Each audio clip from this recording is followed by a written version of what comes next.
ಮೂಡ ಹಗರಣ ದೂರುದಾರ ಸ್ನೇಹಮಯಿ ಕೃಷ್ಣ ಅವರು ಬಂಧನಕ್ಕೆ ಒಳಪಟ್ಟಿದ್ದು ಮಧ್ಯಾಹ್ನ 2:45ಕ್ಕೆ ಮೂಡ ಹಗರಣದ ಅರ್ಜಿ ಸಂಬಂಧಿತವಾಗಿ ಅವರು ಕೋರ್ಟ್ಗೆ ಬಂದಿದ್ರು. ದೂರುದಾರ ಸ್ನೇಹಮಯಿ ಕೃಷ್ಣ ನ್ಯಾಯಾಲಯಕ್ಕೆ ಹಾಜರಾಗಿಲ್ಲ. ಸ್ನೇಹಮಯಿ ಕೃಷ್ಣ ಬದಲು ಕೋರ್ಟ್ಗೆ ಹಾಜರಾಗಿದ್ದಂತಹ ಪುತ್ರ, ನಮ್ಮ ತಂದೆಯನ್ನ ಬೇರೊಂದು ಪ್ರಕರಣದಲ್ಲಿ ಬಂಧನಕ್ಕೆ ಒಳಪಡಿಸಲಾಗಿದೆ ಎನ್ನುವುದು ಅವರ ಪುತ್ರನ ಆರೋಪ. ಅದರ ಬಗ್ಗೆ ನಮಗೆ ಯಾವುದೇ ಮಾಹಿತಿ ಇಲ್ಲ ಅಂತ ಕೂಡ ಅವರು ಹೇಳ್ತಾ ಇದ್ದಾರೆ. ಆದ್ರಿಂದ ಮುಂದಿನ ದಿನಾಂಕ ನೀಡುವಂತೆ ಅವರ ಪುತ್ರ ಕೇಳ್ಕೊಂಡಿದ್ದಾರೆ ಎನ್ನುವಂತಹ ಮಾಹಿತಿ ಕೂಡ ಈಗ ಲಭ್ಯವಾಗ್ತಾ ಇದೆ. ಮೂಡ ಹಗರಣ ದೂರುದಾರ ಸ್ನೇಹಮಯಿ ಕೃಷ್ಣ ಅವರು ಸಿಸಿಬಿ ಪೊಲೀಸರು ಅರೆಸ್ಟ್ ಮಾಡಿಕೊಂಡು ವಿಚಾರಣೆಗಾಗಿ ಕರೆದುಕೊಂಡು ಹೋಗಿದ್ದಾರೆ. ಮಧ್ಯಾಹ್ನ 2:45 ಸಂದರ್ಭದಲ್ಲಿ ಮೂಡ ಪ್ರಕರಣಕ್ಕೆ ಸಂಬಂಧಪಟ್ಟ ಹಾಗೆ ಅರ್ಜಿ ವಿಚಾರಣೆ ಇತ್ತು.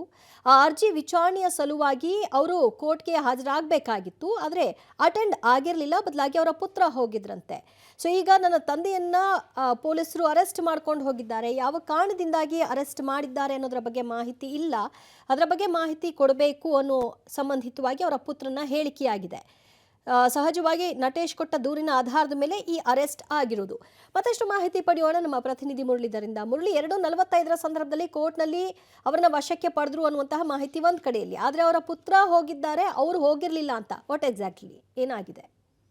ದಿವ್ಯಾ, ಪ್ರಮುಖವಾಗಿ ಇವತ್ತು ಮೂಡದ ಹಗರಣದ ಒಂದು ಅರ್ಜಿ ವಿಚಾರಣೆ ಇತ್ತು. ಅರ್ಜಿ ವಿಚಾರಣೆ ಸಂದರ್ಭದಲ್ಲಿ ಬೆಳಗ್ಗೆ 11 ಗಂಟೆಗೆ ಅರ್ಜಿ ವಿಚಾರಣೆ ಬಂತು. ಪಾಸ್ ಓವರ್ ಆಗಿ 2:45ಕ್ಕೆ ಅರ್ಜಿ ವಿಚಾರಣೆನ ಕೈಗೆತ್ತಿಕೊಳ್ತೀನಿ ಅಂತೇಳಿ ಜನಪ್ರತಿನಿಧಿಗಳ ನ್ಯಾಯಾಲಯ ಹೇಳಿತ್ತು. ಅದೇ ಹಿನ್ನೆಲೆಯಲ್ಲಿ 2:45ಕ್ಕೆ ಅರ್ಜಿ ವಿಚಾರಣೆ ಕೂಡ ನಿಗದಿಯಾಗಿತ್ತು.